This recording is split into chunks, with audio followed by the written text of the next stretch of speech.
And record this. 3, 2, 1.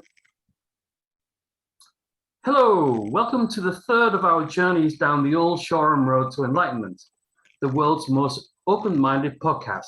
With me today is someone who, despite no longer bookselling and have any more use of them, continue to support and encourage my endeavors. That would be best-selling author Tim Butcher.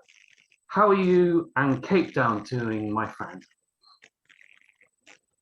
Hey, thanks for having me on. We're okay. It's a nice spring day here. September is spring in the Southern Hemisphere. We've had a long bleak winter made bleaker by COVID. So it does feel as if we're owed a little bit of an ease, and we're doing okay. I personally have just had, we had the disease in the family in the last month or so, and we're sort of picking ourselves off the floor. We've, of course, got off much more lightly than so many, so we shouldn't complain. But it has been, quite a shock to the system. The kids bounced through, but my wife and I are feeling a little bit frail. But as I say, I haven't got too much to complain about. Tell us about the COVID response in South Africa. Well, crumbs. It's had so many ups and downs, but obviously we can all cast our mind back to those funny days of early 2020 when we didn't really know what was happening.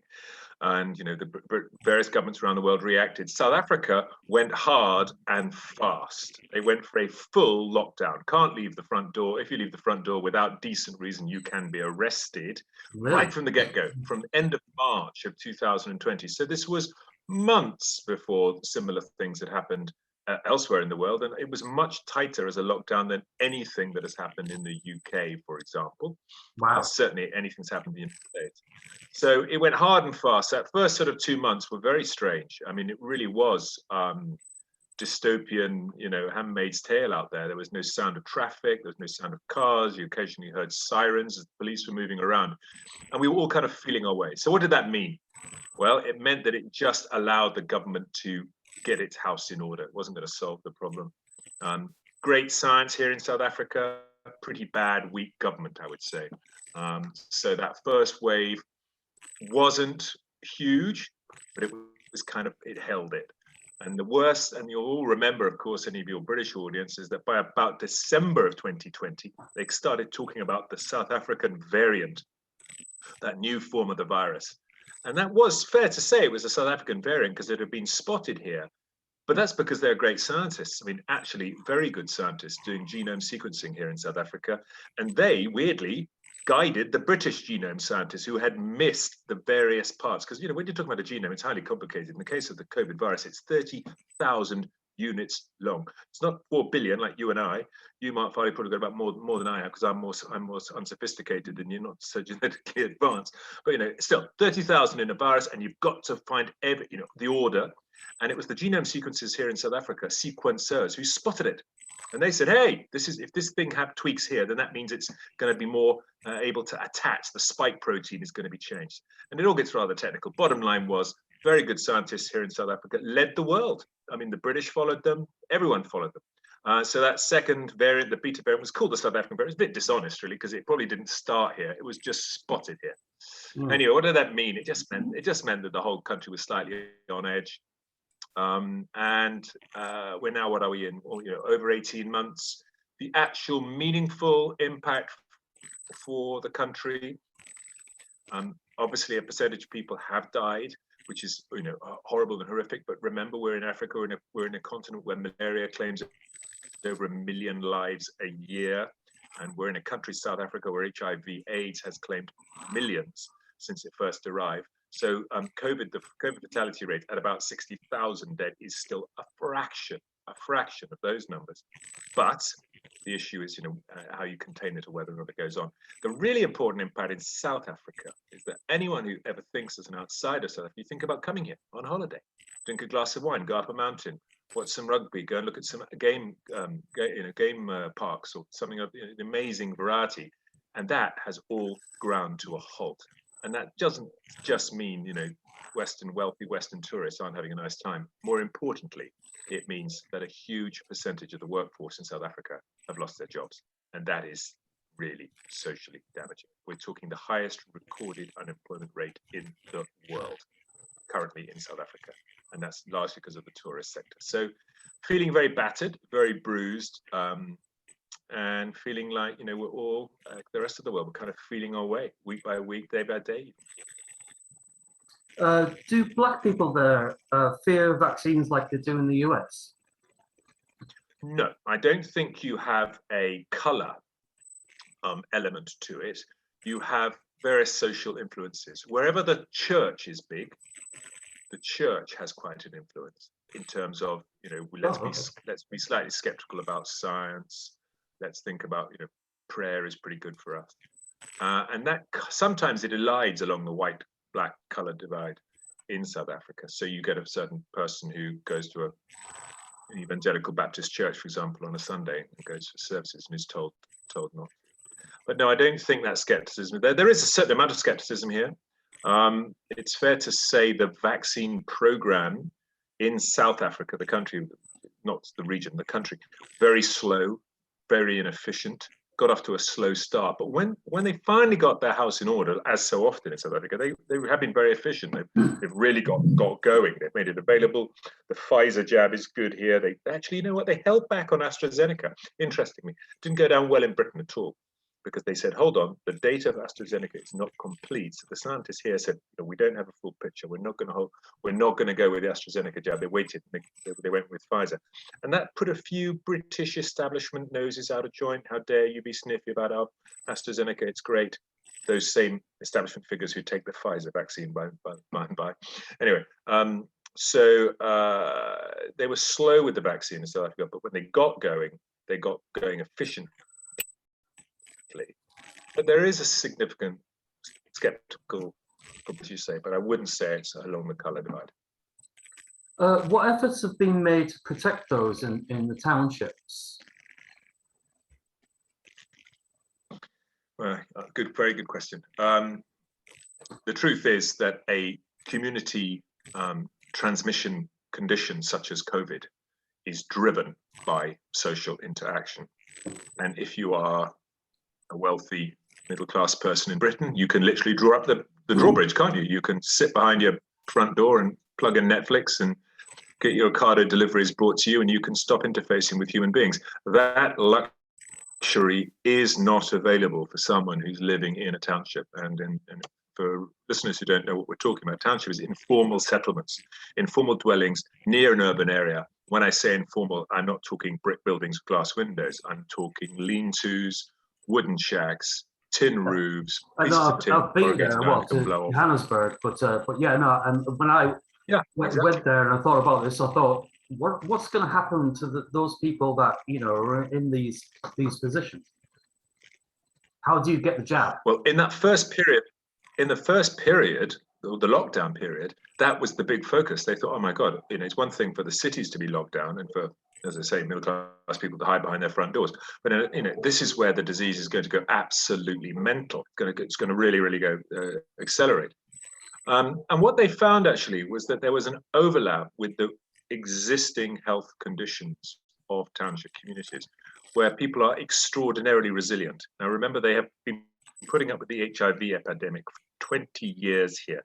That means you've got public health workers. Every third person is a public health worker, by which I mean they're not a doctor, but they are someone who knows about how to handle antiretroviral drugs or a program of immunization or vaccination. They're really on it, really well trained. And so people were very good at spotting any fevers, any symptoms, and they withdrew from society as much as was possible. So that huge ballooning and mushrooming of the disease of COVID didn't happen quite to the extent that people had feared because of that social community living. And it wasn't until December when we had the second wave, a more infectious variant, the one we just mentioned, what's now known as the beta variant, but for a long time was called the South African variant. That spread like wildfire. But it was the young people who were catching it, and they, as we all know, the science is quite clear on that. If the young people catch it, they get ill, but they don't die, and they often don't go to hospital. And that is, if there is a silver lining to this condition, that was the silver lining. Before we get into your books, which I want to cover, was there any time in your life as a war correspondent, did you find yourself in a position where you thought that's it, my time's up, I'm fucked? Yes, there was. Tell us about But there were several occasions. I can remember driving into Sarajevo during the Bosnian War, and to get into Sarajevo at this time, there was only one route, and it was like a tiny little thread that worked its way through a forested mountain called Mount Igman. And the trail to get there was an old goat track and had been converted into a military supply road. It was the only way that the free city, the city that wasn't controlled by the Bosnian Serbs, was getting anything.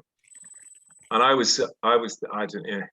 you know what, Mark, when one talks about this, you think, well, how dare I talk about my own issues, my own suffering, or my own risk, when there are people who were living there had a degree of risk raised to the power n more significant than mine. What I'm saying is, I'm very reluctant.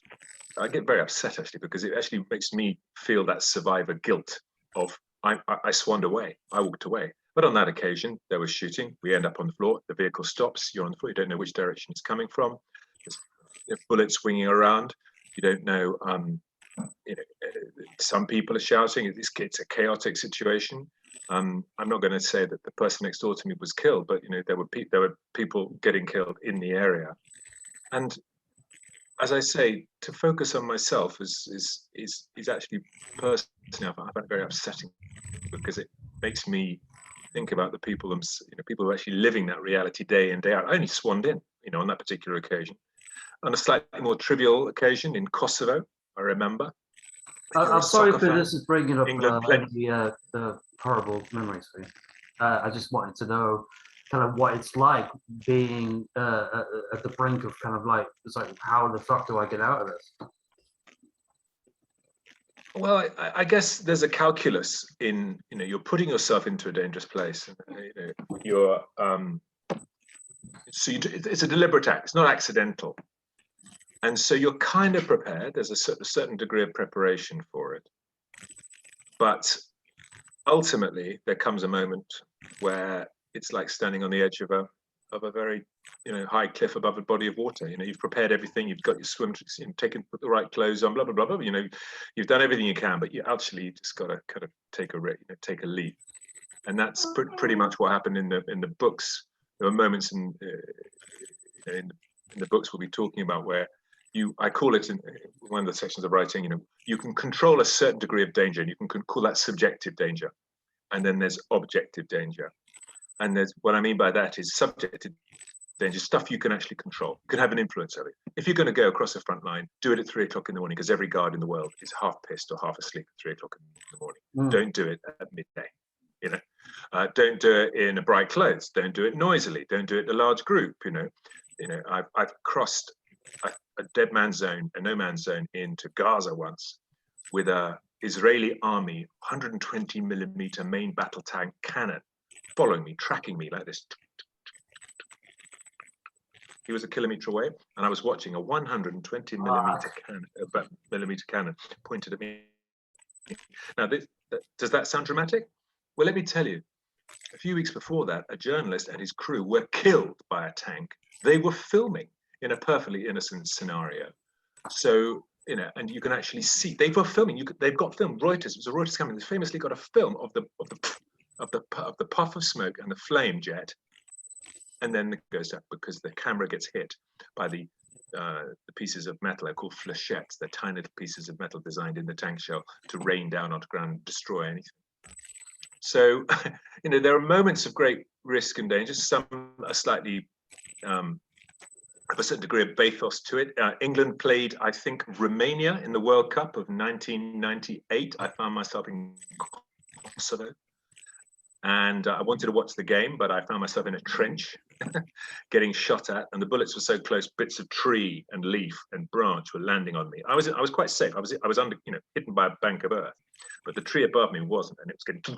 And my primary concern at the moment was wanting to get to a screen so I could watch England. And it sounds strange, but in a way you kind of trivialize the real danger and replace it with something else.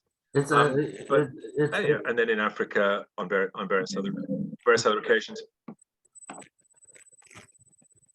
Also, there was one moment I might just share, which was that in the Gulf War II, 2003.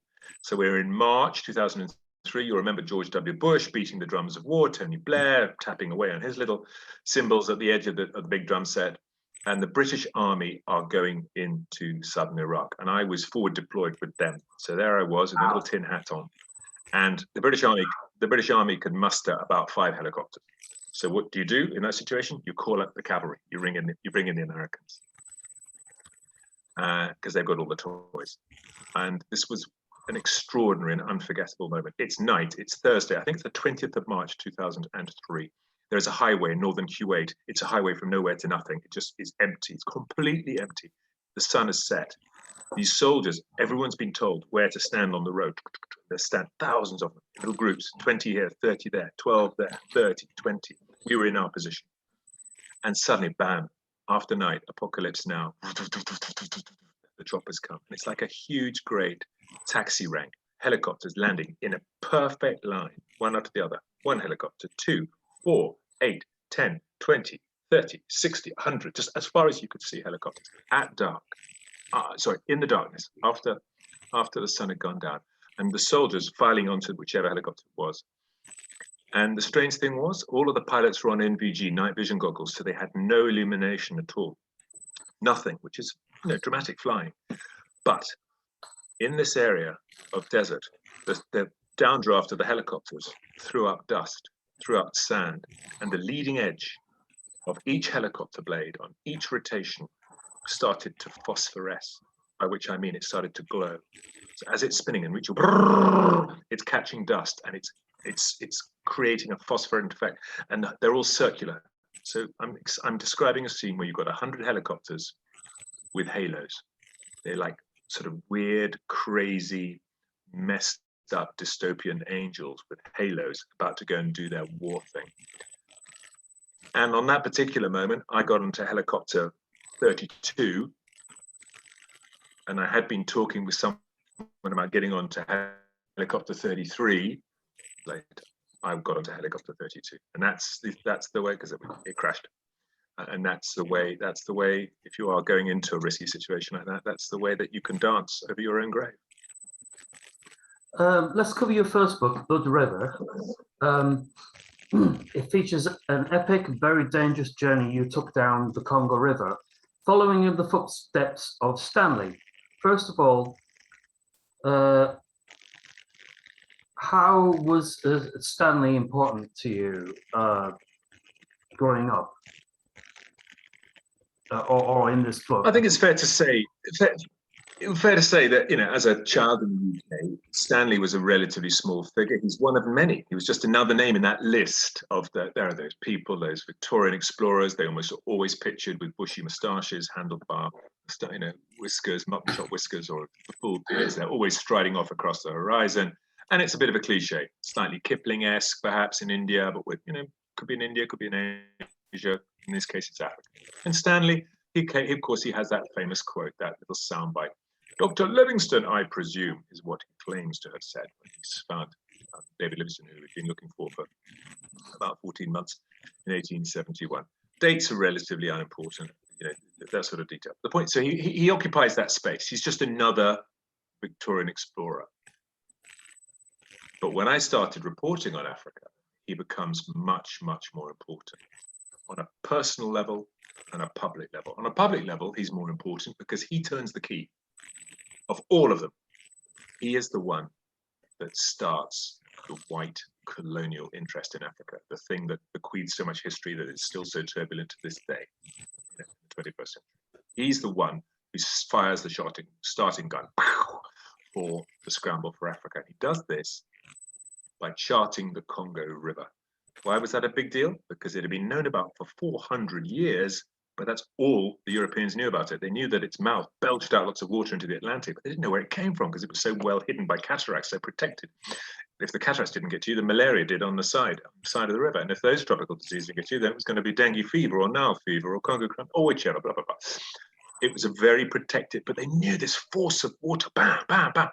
And so Stanley, by doing a trip that worked out the geography of this river, hey, suddenly, not only does do you know where the river comes from, he's proved that you could actually, if you control that river, you could use it as a spine for a colony. And so his description of this, of all of them, the Livingstons who found this, who found Victoria Falls, and Speke who found the source of the Nile, and Burton who claimed to be this, and de Brazza did the other. All of these amazing, Mungo Park in the Niger, they did extraordinary things, not to diminish. But Stanley publicly is so important because he starts a scramble for Africa. Privately, there was another connection. He did this not as a scientist, not as a representative of the British government. He wasn't a diplomat. He wasn't a geographer, even sent from the Royal Geographical Society. He was something much worse. He went to Africa and he made these discoveries as a journalist. He was a grubby hack for the same newspaper that had sent me. And so I had this funny combination of public import, the significance of this guy, and personal linkage. And then the final thing is that just that word alone, Congo. It just resonates. It has a power, it has a pathos, it has an import to it. We know it's important, but it's quite amorphous. What does it mean? Is it a place? Is it a river? Is it a period of time? Is it a history? Is it a people? Is it a nation? What is it? It's just effing, it's just fucking powerful. Congo it just hangs in the air. Unfinished business, the source of so many problems. What is it about it? Our brains think of a little bit of Conrad and the Heart to Darkness. They might think of now. You might think of images of Mobutu or the kleptocracy of the 1970s, or whatever. It's all a kaleidoscope. And so this one place is the mother.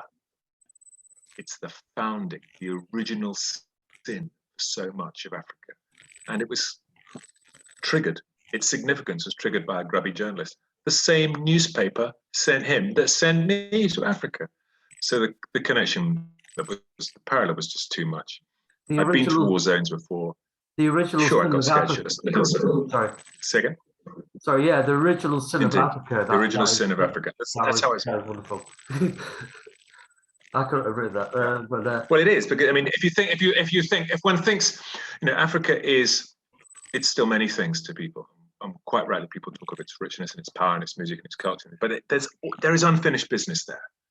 There is this colonial hangover, and it all tapers back to one moment in time, one display of chutzpah by a colonial outrider, Praetorian Guard of all of those who came later, who wrote their books and staked land, and the Rhodeses, the Cecil John Rhodeses, and the district commissioners and all of that. They all had to come from somewhere, and it's this grubby journalist.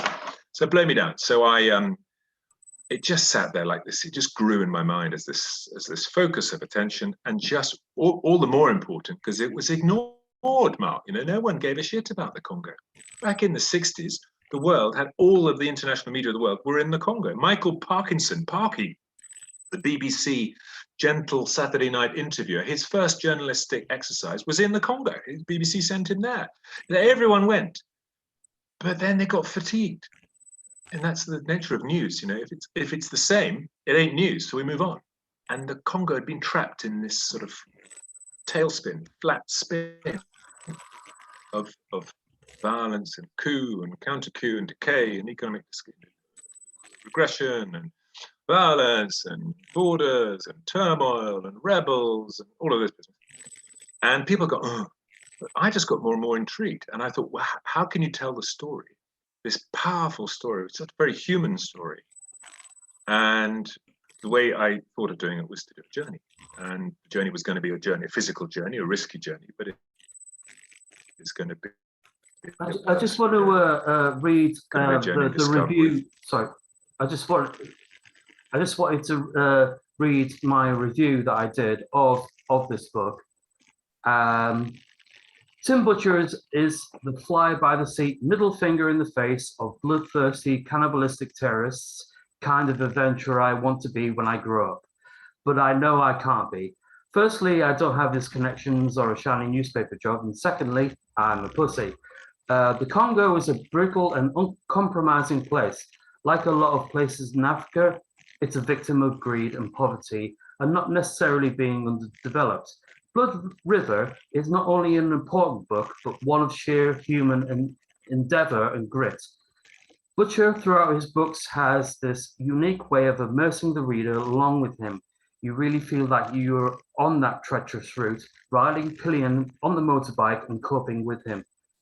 The sights and smells are all there as you sat in the safety of your living room in your dragon onesie with your feet up. Packed with full of the amazing and sad history of the local area, is travel writing at its very finest indeed. It's respectful, wonderful to read, and really quite astonishing. There are some wonderful characters in this book. Do you keep in touch with any of them?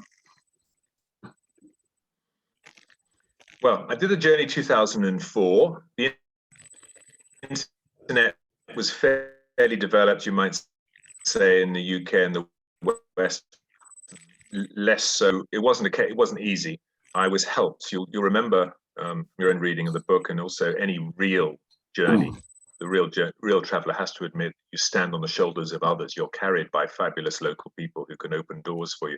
So I was helped by motorbike riders. I was helped by a pygmy community leader. I was helped on the river. I was helped in all sorts of different ways. And each of those people I tried to keep in touch with. And indeed, when the book came out, I had no idea I was going to write a book. When I finished the trip, that all took years, 2 years, 3 years. But eventually, I was able to get a copy of the book to all of them. With my thanks and my best wishes. Some of them obviously yes, more useful to others than to others, and I would often joke that you may have more use hurling at that night's using it to swat that night's mosquitoes if you're on the Wagenya village in the middle Congo section. But I have tried to. It's not been easy. I have lost touch with one. It's great sadness. Benoit Bagana, the motorbike sort of team leader who I started with. But Georges Mboyo, who was the pygmy community leader, he was the guy who basically said, I can take you safely through this area, which was the most ballsy thing that he could have done. And he did it without any expectation of money or all this terrible outside image of Africa and Africans is so unreal, so inaccurate. And I hope that an account like mine can put that right. People shouldn't let the image of Africa be dictated by whichever political elite steals things from a government. These are real people with decency and hard work, and he's risking everything to help me. Georges, I'm in touch with. In fact, he's much more communicative. His email works. He's got his new cell phone. There's a bit of a cell phone tower in his town in Kalemi, so we're often in touch. And Ogi is a guy who helped me on the river. No phone, no comms, but I eventually got a written message to him, almost in a cleft stick, which was a bit sort of sounds a bit sort of 19th century. The bottom line is, to the best extent that I can, I've kept in touch. But really, the most important thing is that you're talking about it after all these years. It's wonderful that a story about a place as off-piste as the Congo, as unvisited, is still registering, and it still has. The best thing that could happen for them is people care enough about this place to want to engage with its history and engage with its actuality. And if I could boast about one thing from Blood River, it's that. I'm prouder of that than I am of putting up with the risk or putting up with the inconvenience or putting up with the discomfort. That was all manageable. But the fact is, we're still talking about it because it's one of these just great human challenges. Until a place like that gets sorted, the rest of Africa is completely hocked. It's completely held back. And we're talking about this vast resource at the center of the continent. That shit can't get organized. How can you get a small country like Somalia? How can we stop Eritreans from going to Calais and tying themselves to dinghies and crossing the English Channel? All this Tory hand-wringing about this, they don't appreciate. You're only looking at the end flow. You've got to go to the other end. You've got to turn the tap off. And you've got to get something like the Congo sorted. Or that tap is just going to flow forever. And it's that, the fact we're talking about it is something I'm more proud of than anything else. Absolutely. In 2012, Blood River became an A-level text. How proud of that? Are you more proud of that or being on the Richard Julie book list? Well, I've certainly traumatized. I've never been as abused on Twitter as I was when that happened in 2012. These sort of teenagers, really? age 17. Who's this wanker butcher ruining Tell us my about weekend? What a crap book. Oh yeah, no. There's lots of tweeting. What a fucking idiot! A shit book, all this crap. But you could imagine, You that kidding wasn't, me? how does one say, the entire consensual review. Go consensus. No, of course, come on, you're going to have teenagers who are just pissed off. I remember meeting what's he called? Oh, anyway, a Times columnist, Matthew Paris. And Matthew Paris is a highly intellectual, sophisticated, former Tory MP, blah, blah, blah, blah, blah, blah, Times. And he didn't have a good thing to say about Graham Greene. And we were talking, because I'm a bit of a fan of Graham Greene. And I said, why is that? He said, because he traumatized my A-levels.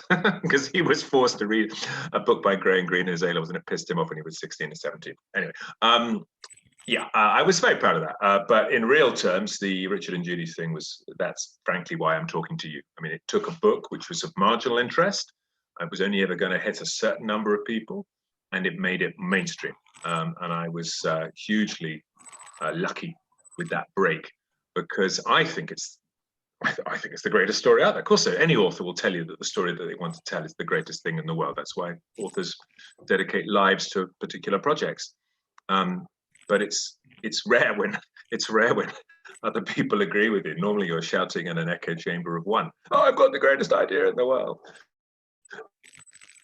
But on this occasion, Richard and Judy, they changed my life. I mean, let's be honest. I was able to escape a newspaper world, a treadmill of the news agenda, which is just waiting for the news.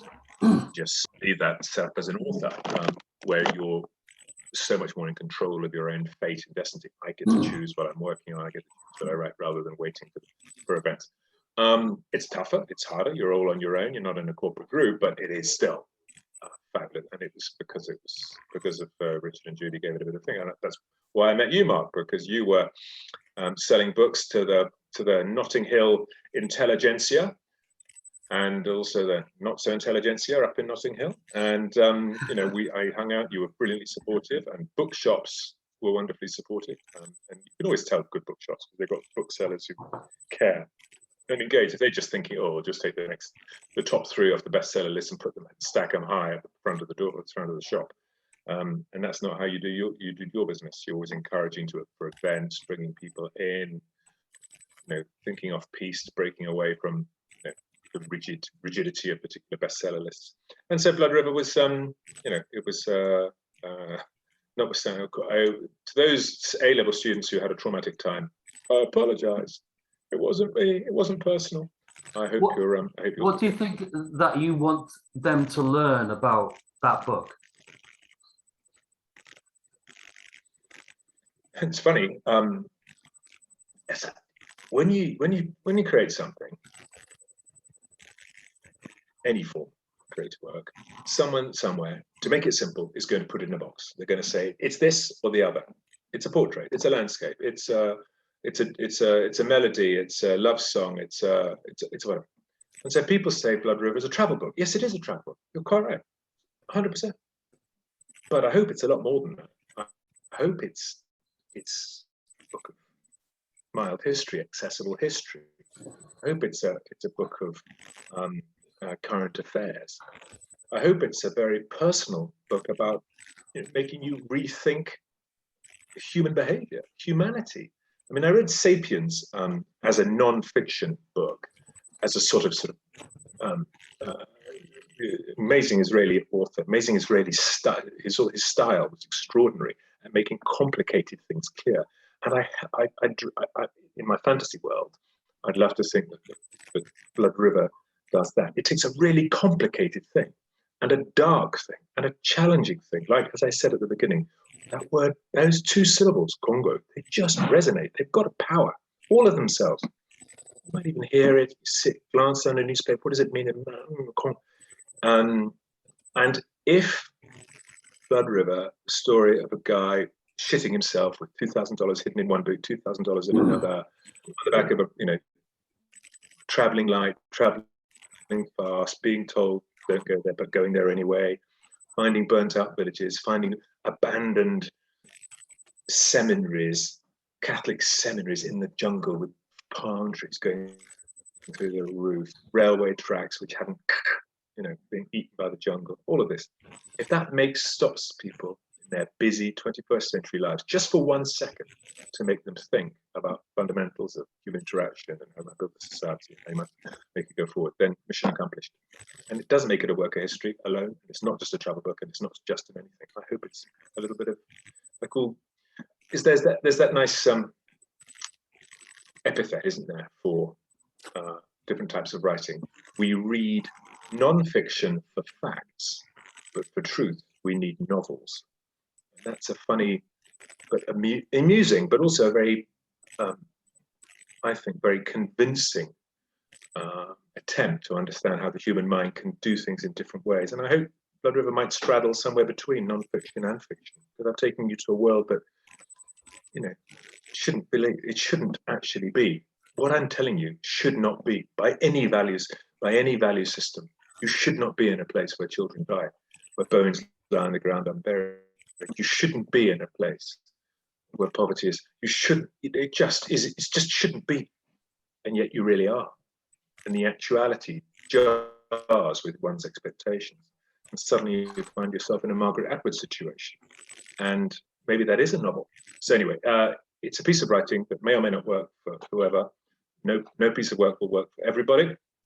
I was proud of it. I love the fact I've been supported by great people, notwithstanding yourself. And, you have supported that book, but also online.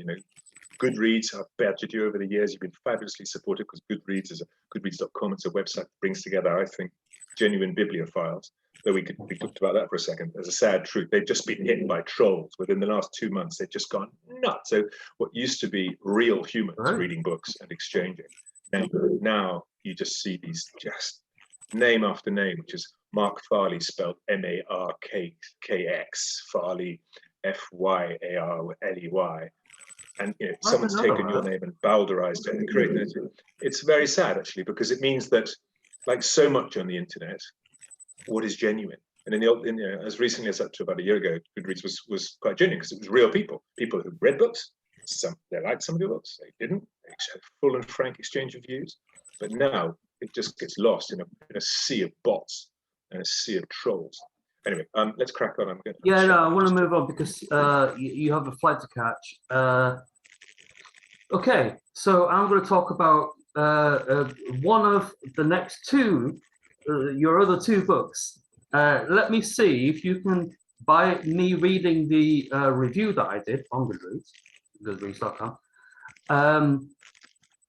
if you can kind of guess which one this is. An excellently written and effortlessly accessible account of surrounding events and life of a man, despite not being talked about much, it's obvious, was instrumental in one of the most important changes in history. Butcher and his infectious sense of adventure crafts an incredibly interesting account of discovery. This time he takes a man who started the First World War. Spoiler. The author treks through minefields with the subject's relatives and hobnobs with acclaimed rock bands on a journey that is also personal to him, as he recollects his time in Bosnia during the conflict in the 90s. A must-read for any fan of the history or biography genres. I can't recommend this book enough. Out of all the books that you've written, this is my favorite. Tell us more about your experience in Bosnia. Princip was a fascinating character. How audacious was his plot and execution, and what did he actually achieve? Well, sorry, that was a really long question. I got it. I'll have an attempt at wrestling with that one. I think if there was a theme between all the books, the Congo book, the one, the middle one, the Chasing the Devil, and this, it's because I get drawn to really tricky things. I get drawn to really difficult things that people might, one's natural reaction is to sweep away, put it under the carpet. And the reality is that the First World War is there or thereabouts in all of our lives. It's still there. It impacts your life, your choice of your grandparents you got married to, killed in the trenches or didn't, blah, blah, blah, blah. It just changes everything. It transforms history. America is America because of the First World War. It becomes a superpower. Britain loses its empire because of the First World War. The Romanovs are put back in their box. Everything. You don't need to run the history. You don't need to list the history.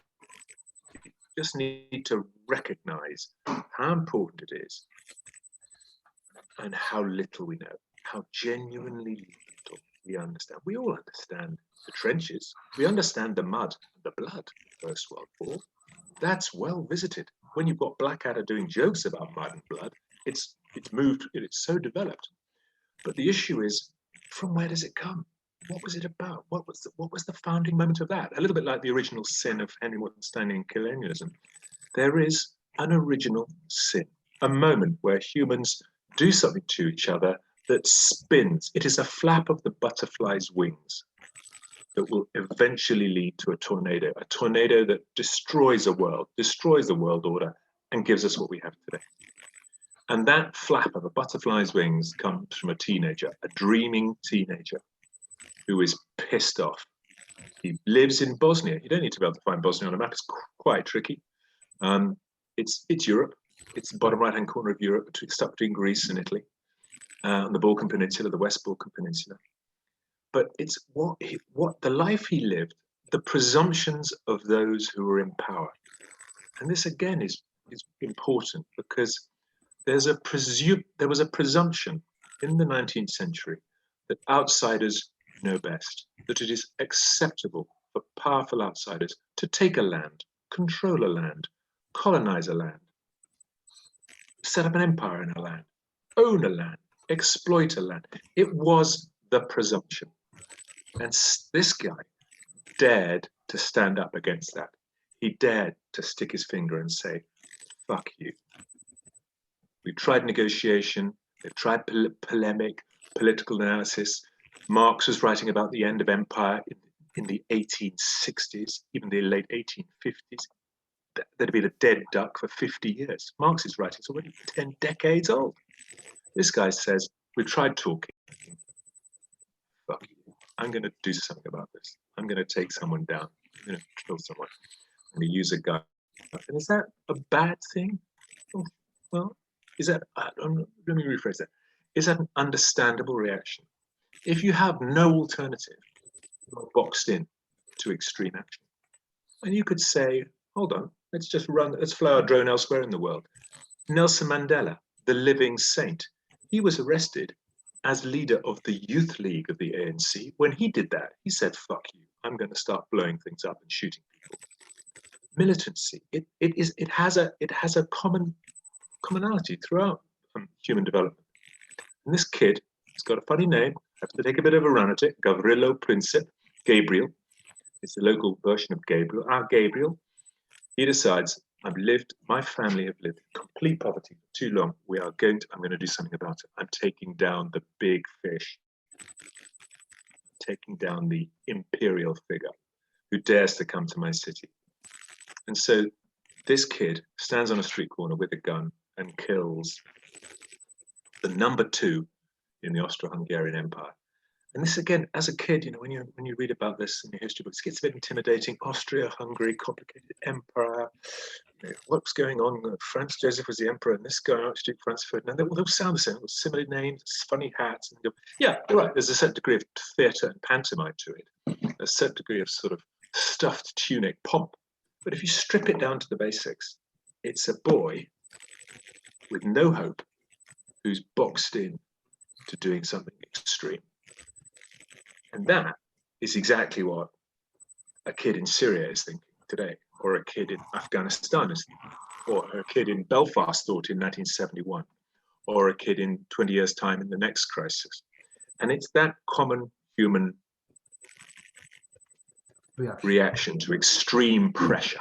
And I find that, and now it just so happens that the drama of what he did plays out the most, it just changed, it stands everything on its head, We're used to gentle views of that period, Downton Abbey, the master of the house, and everyone there, their place, and butler and under butler, and the under butler's under butler. You're going to do something about it.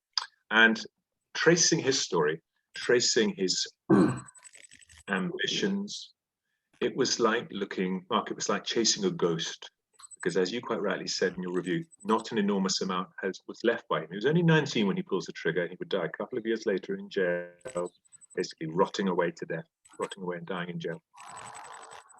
He didn't leave great volumes of correspondence and diaries and all of the normal historical evidence. So the way I went about it was to triangulate him in different ways, triangulate him from his physical space, the village community, the agricultural life, how you could piece together if you did the research. And I physically went to where he came from and how he moved, he transformed himself by leaving that classic route. You know, when we're in Britain in the 19th century, you married the girl in the same village or maybe the girl in the next door village, but you didn't go more than a walk away because there wasn't anything. Exactly the same. He was going to marry the girl in the next village. His horizons were going to be literally in his valley. It's a big valley, but that's it. It's a big, flat, boring valley, the Livno Valley, where his little village of Obliai is. And he dared to do what dreamers do, which is look over the horizon. He dared to walk. He walked over the horizon. He went to got an education. He got a scholarship. And when he was doing this, he fell in with people who dared challenge the expectation of going back to that boring life. And I think there's such a powerful lesson for all humans in that, because you challenge what is the normal and you look beyond the horizon. And then the history becomes really charged and exciting. It's like going to Bosnia, it's like walking on open electric cables. You're always tripping something. You know, if it's not 1914, it's 1918. It's not 1918, there's something happening in the 1920s. And it's not, it's Fitzroy MacLean running around with Tito in 1939. And if it's not him, it's the communists in there. And then, bam, you get the 1990s. And yes, there was a personal element to this, going back to the beginning of our conversation about risk and being shit scared. I got shot at. Friends of mine were killed in Bosnia. And, I saw a lot of people killed. And that was part of the same journey, because you're going to a place and you're thinking, what forces are leading people to slaughter each other in the 1990s? Was it possibly the same forces? Is there any commonality? And they were. It was about nationhood, self-identity, self-esteem, control, power.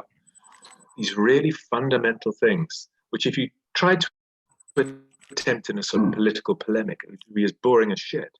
But if you tell the story through a teenage boy, I hope it comes alive. For example, there's a chapter I'm particularly proud of in The Trigger where this kid, coming back for the assassination, he walks through some countryside. Back in the time, there's the book, there's the placement, there's the product placement. He walks back through a valley in an area, and at the time it's a nothing, tiny little place, named after the silver mines that used to be. The word in Slavic Croatian for silver is Srebra. So Srebrenica, a place of silver. Now, in 1914, when he walks through it, it's a rural backwater. Srebrenica today has the same power as a name as Auschwitz. 8,000 people killed there in July 1995. I was there. In more kind of like, more people as well. It's just ridiculous amounts of people that were killed there. It was terrible, absolutely extraordinary that you had this moment, this cataclysmic moment at the end of the 20th century, was exactly where this guy Princip had passed through at the beginning of the 20th.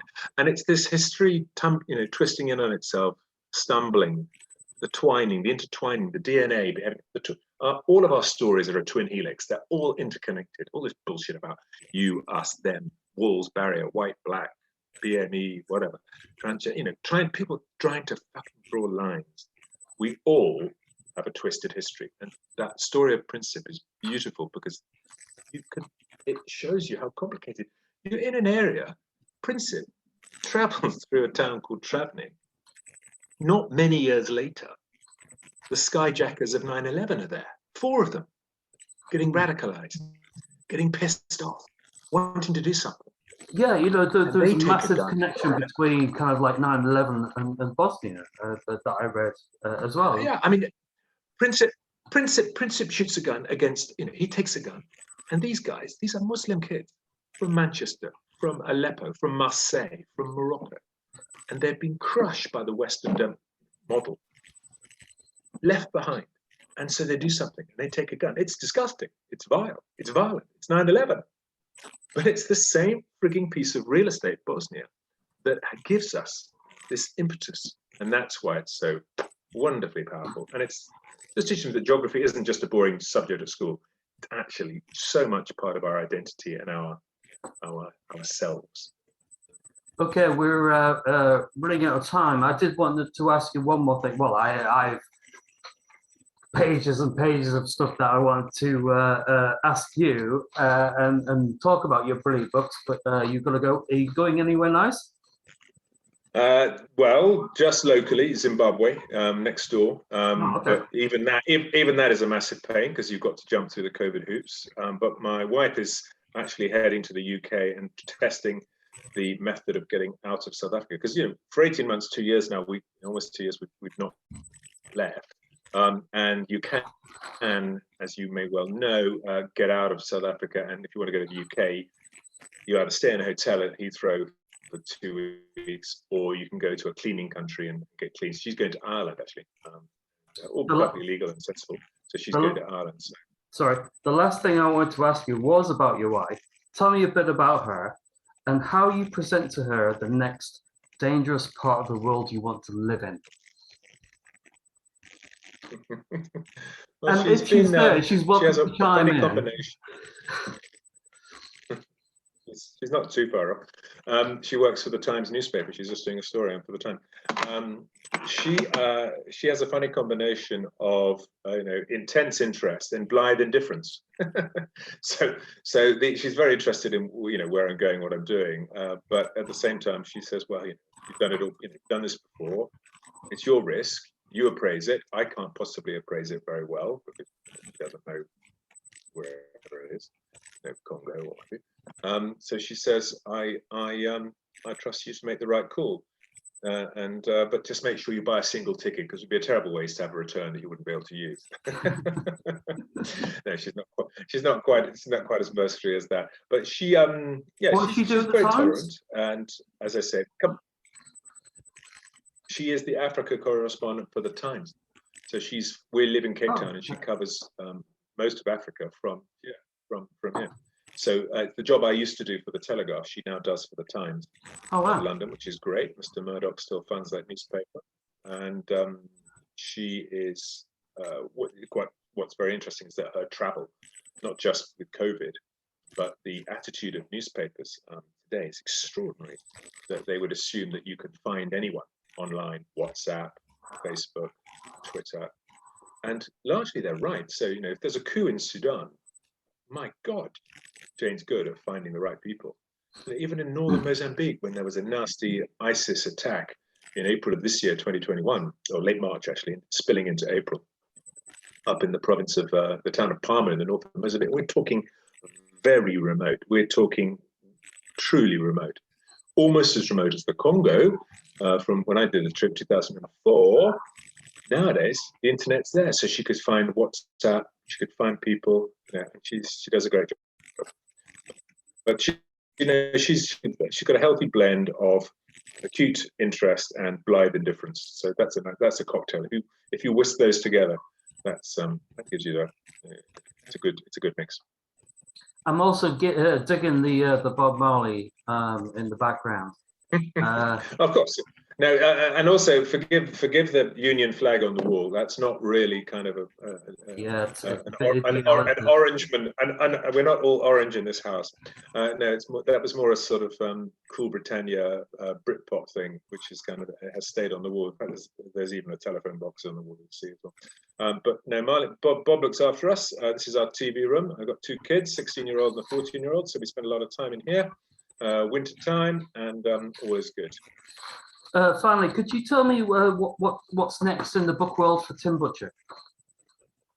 Well, at the moment, I am hoping to do something in Zimbabwe. And I say hoping because the publishing industry is as febrile as as only you know. You have a particular, you know how it works. There's a guy right here. Yeah, as you know exactly how unpredictable it is. And I had a wonderful project in Zimbabwe, which touches on so many of the things that hopefully you can hear in my voice as excited me as we've had this great conversation this last hour, which is issues which go beyond just being a single travel thing or a single thing. That capture something much more fundamentally important. And it's about art, and it's about outsiders, it's about identity, it's about hope, really, and a funny coming together of spiritualism, of Western and African spiritualism. And I say that because there's a lot yet to be done, but the research I've done so far has got me very excited. So it's possible that it's Zimbabwe, but if not, there's another project which will take me to India. So a big journey in India, which would be very exciting because India did that well. But you know what? We're all on a journey at the moment, and just getting through a COVID week feels like a challenge. So thank you so much. Thank you so much for coming. Well, Mark, it's always a pleasure, Mark, and it's truly a great pleasure, and I have to thank you for your ongoing support. It's people like you, your engagement, your just passion for books and storytelling that makes the lonely old job of being an author when you're working on a project it lightens the road for us. So you keep the road lit. So thank you. Oh, you are very fucking welcome, and you'll come back here all the time. I still have hundreds of questions for you, but I rattled through that, and I hope it wasn't boring, because there's so much I wanted to talk about. But thank you very, very much, and helping me start my journey on the podcast world, which probably will, it may go somewhere, it may not. Well, good luck. Every little step, every little step. Every journey begins with what's. We all know that. But thanks for the energy and the spirit as ever, and I wish you all the very best. Thank you. I didn't want to do this with anyone apart from you, so thank you. See you later, mate. Yeah. Bye. See you later. I'll see you in.